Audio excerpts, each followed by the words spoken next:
亲自接见中国国防部长李尚福，普丁这份热情，中国涌泉以报。领导俄罗斯发展振兴取得了卓越的成就，为促进世界和平与发展做出了重要的贡献。盛赞普丁为世界和平做出重要贡献。李尚福口中说的贡献，难道是？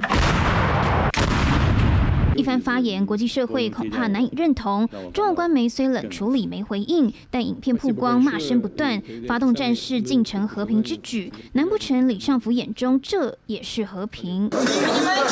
华尔街日报美籍记者格什科维奇因间谍罪遭俄罗斯当局逮捕，当地时间18号首次出庭。I can only say how troubling it was to see Evan.An innocent journalist held in these circumstances. The charges against Evan are baseless, and we call on the Russian Federation to immediately release him. 格什科维奇上诉被驳回，也不得交保。尽管有美方及40多个国家联署为他发声，但情况不乐观。These are war crimes. 公开反战俄罗斯异议人士日前遭判刑25年，普丁头号政敌纳瓦尼更经传在狱中遭下毒毒打。It's a terrible place, actually.